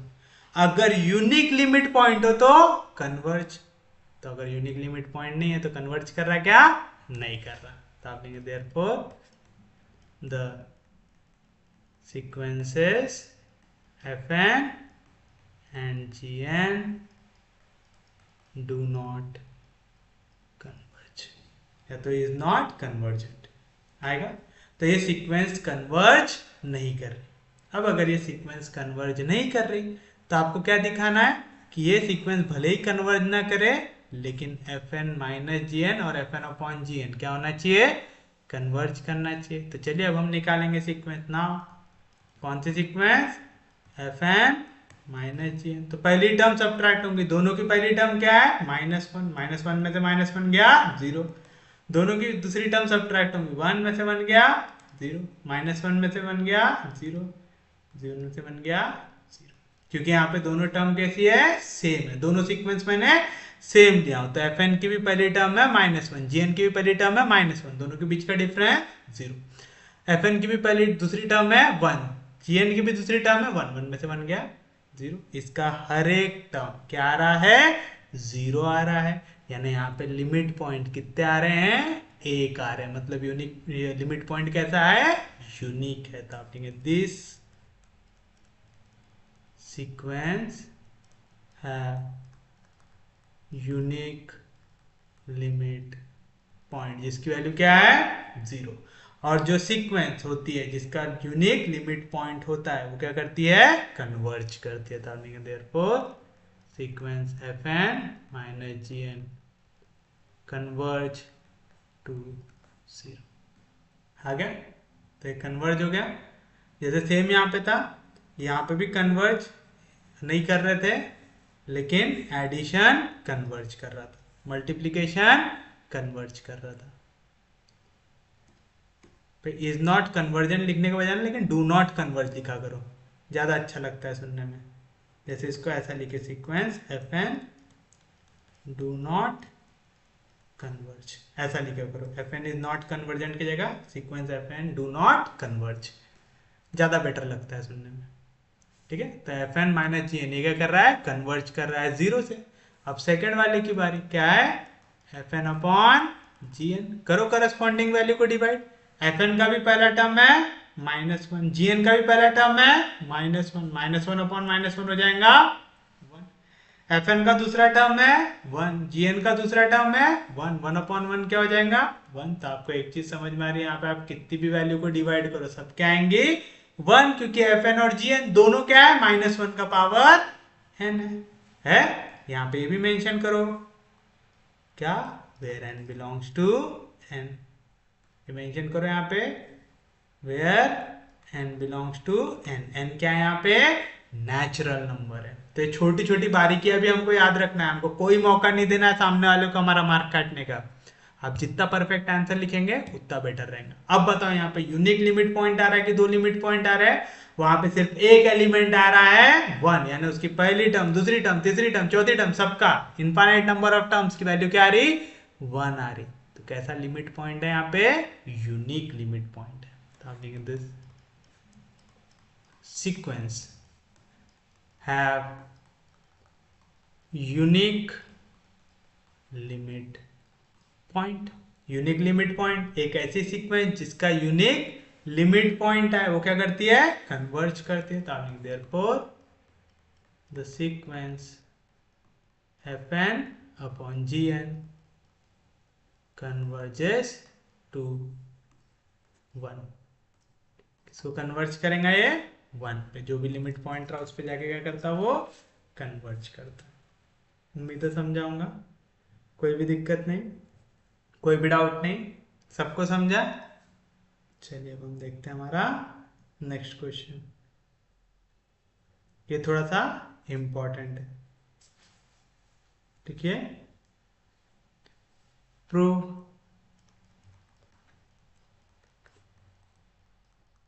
That limit n tends to infinity sine n pi upon n, इसकी वैल्यू क्या आनी चाहिए, जीरो आनी चाहिए। अब देखो यहाँ पे n वाली वैल्यू न्यूमरेटर में भी है और डिनोमिनेटर में भी है। तो मैं इसको ऐसा लिख सकता क्या, सॉल्यूशन में लेट मैं एफ एन को लेता हूं sine n pi and phi n को मैं लेता हूं वन अपॉन एन। ले सकता हूं मैं sine n pi upon n को ऐसा लिख सकता हूं क्या, sine n pi into one upon n।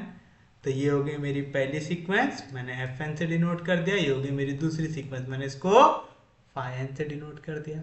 अब आप एक चीज ऑब्जर्व करो, अगर मैं इसमें लिमिट लगाऊं n टेंड्स टू इंफिनिटी, लगाओ limit n tends to infinity, अगर मैं लगा दूं फाई n पे, तो मेरे को क्या मिलेगा, limit n tends to infinity of one upon n की जगह डालो इंफिनिटी, वन अपॉन इंफिनिटी क्या आएगा, वैल्यू जीरो आ रहा है। तो मैं बोल सकता हूं देयरफॉर सीक्वेंस फाइन ये कन्वर्ज कर रहा है किस पे, कन्वर्जेस टू जीरो आएगा पक्के में। ये क्यों आ रहा समझ रहा है, कि ये वाली वैल्यू क्या कर रही है, कन्वर्ज कर रही है 0 पे। और हमने एक थ्योरम पढ़ा था, अगर एक सीक्वेंस आपकी कन्वर्ज कर रही है 0 पे और अगर आप प्रूव कर दो कि दूसरी सीक्वेंस कैसी हो जाए, बाउंडेड हो जाए, तो आपका काम जम जाएगा, जम जाएगा। अब आप एक चीज बताओ, ऑल्सो साइन की वैल्यू, आपने साइन का टेबल पढ़े ना, हमको याद होगा तो ये रहती है एक्सिस कॉस की, ये रहती है एक्सिस साइन की। साइन ऊपर रहा तो 1, नीचे रहा तो -1, और अगर एक्सिस पे आ गया तो 0। कॉस की एक्सिस पे यानी एक्स एक्सिस पे साइन होता है 0, तो 0 डिग्री पे कितना आ रहा है साइन की वैल्यू 0। π/2 पे कितना आ जाएगा 1। 3π/2 पे कितना आ जाएगा, सॉरी पाई पे कितना आ जाएगा 0।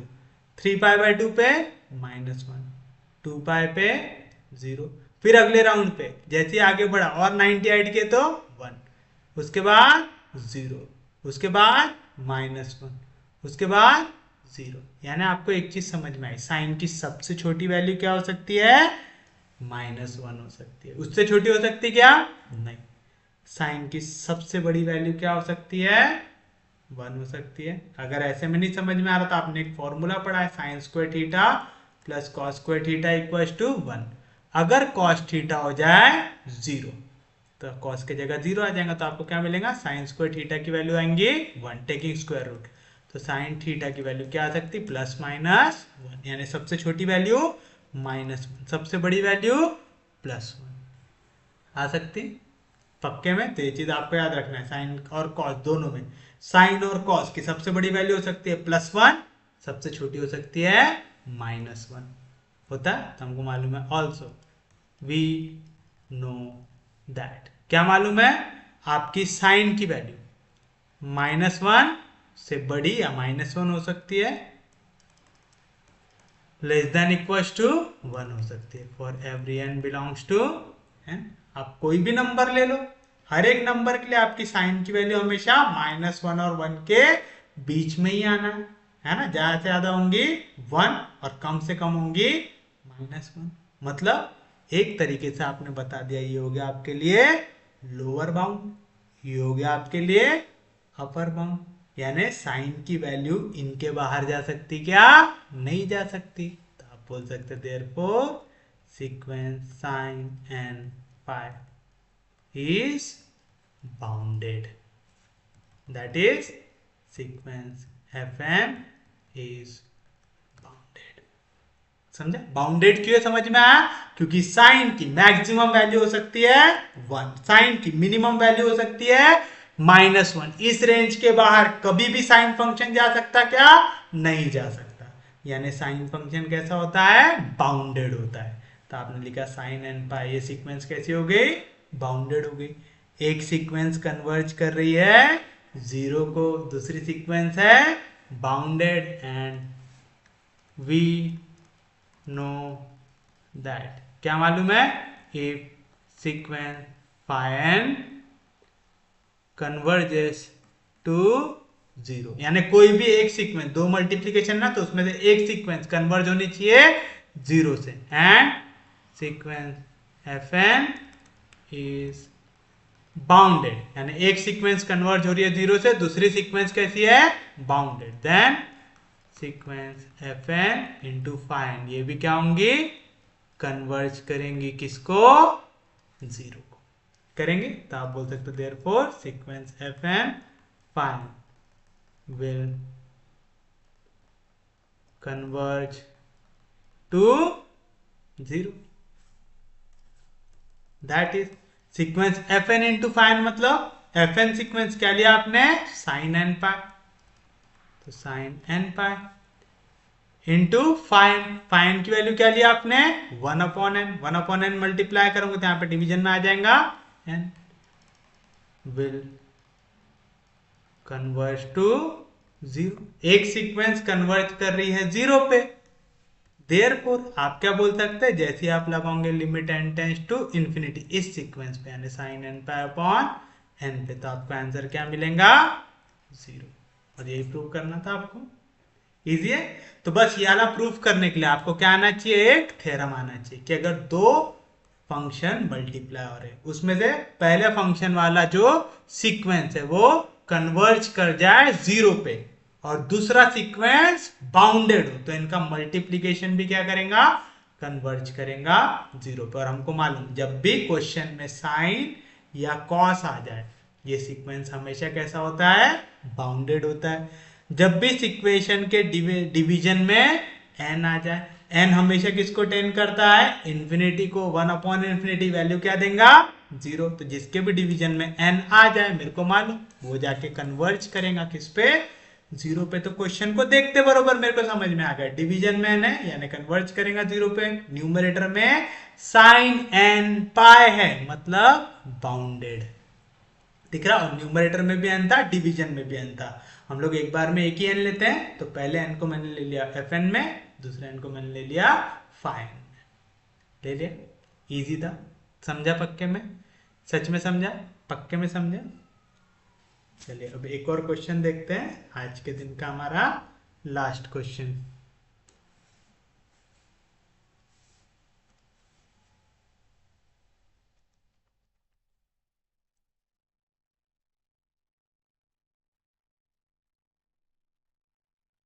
So that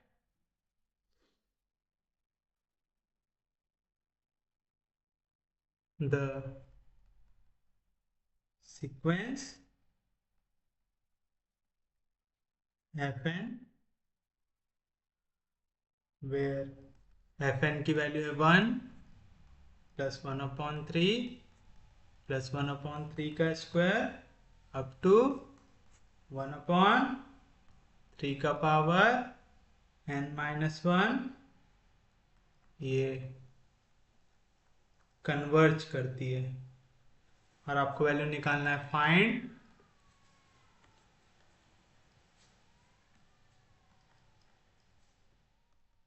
limit n tends to infinity of f n की निकालना है।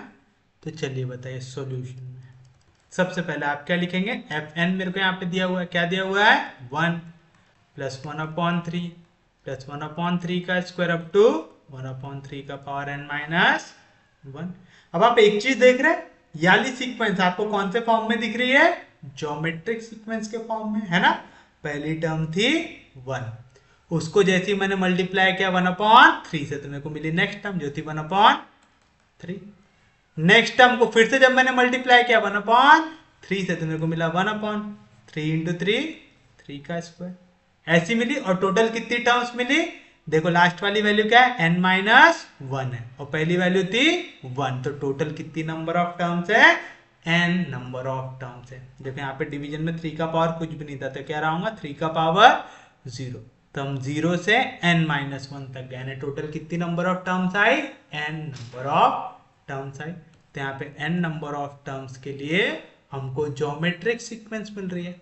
और आपको याद है ज्योमेट्रिक सीक्वेंस को हम किस फॉर्म में लिख सकते हैं, अगर हमारी सीक्वेंस कुछ इस फॉर्म में, पहली वैल्यू है a हो गया मेरे लिए फर्स्ट टर्म।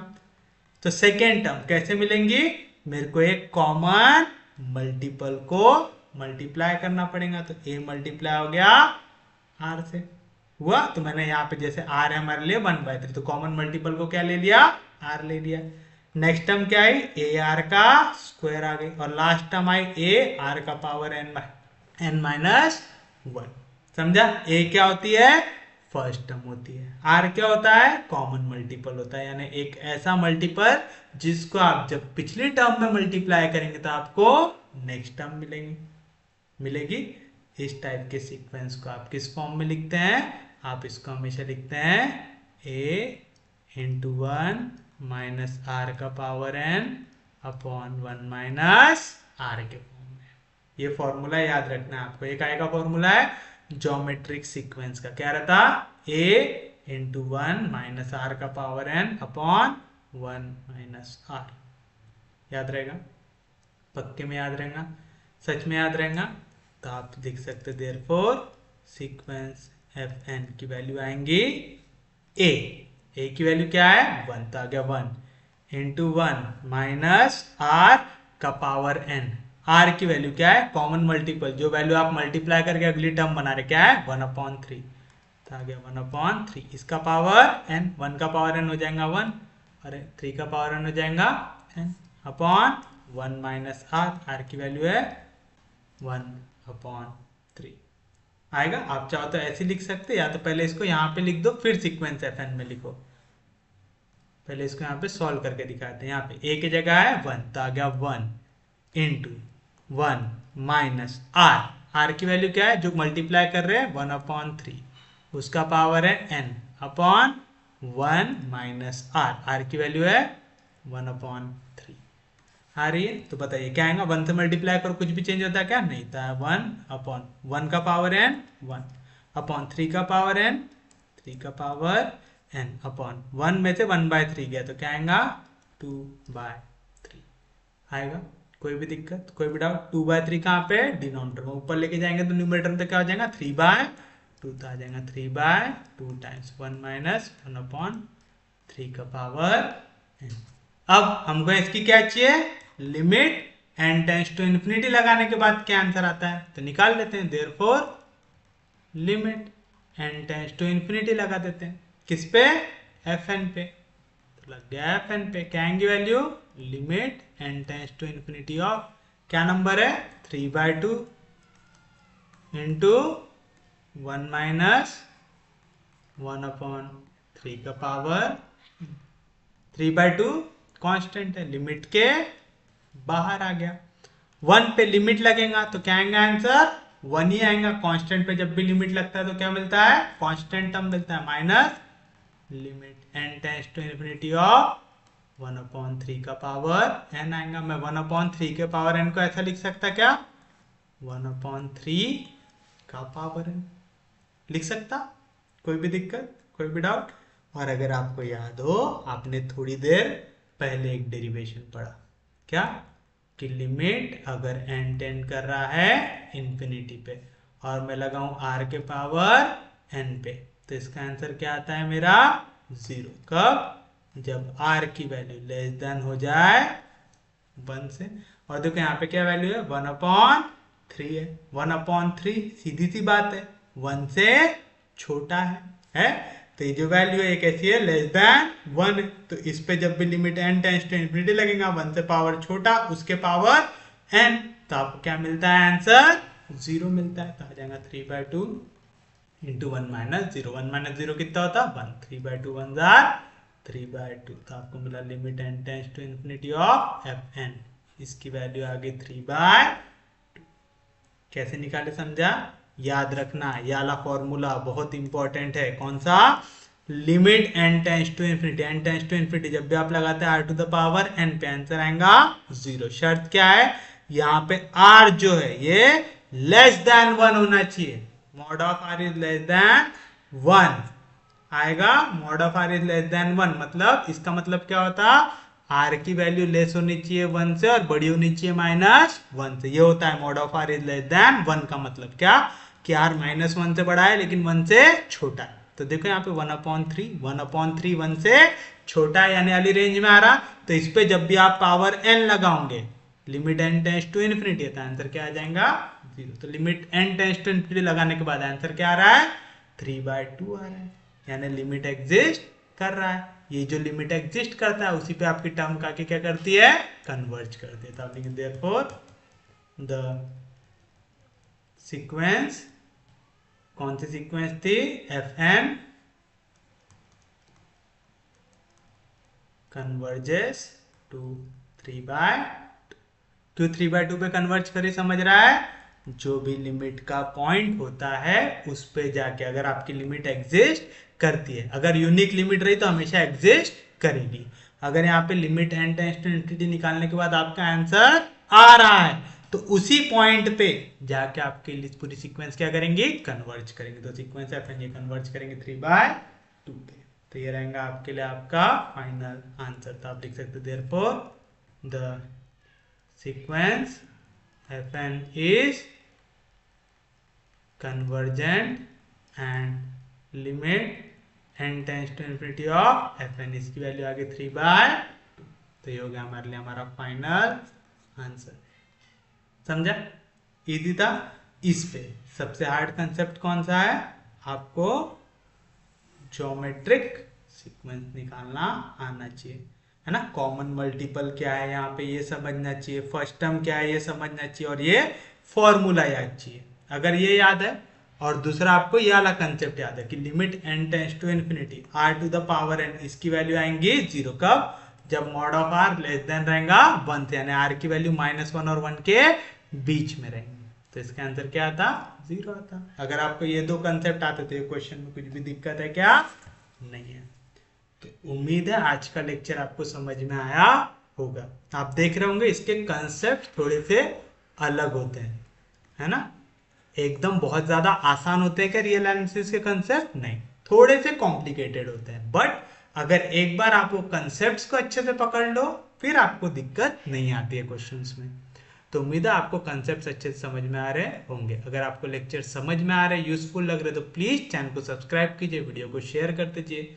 सबसे इंपॉर्टेंट चीज, पढ़ते रहिए, रिवाइज करते रहिए। हम लोग मिलेंगे कल, तब तक के लिए take care, have a nice day.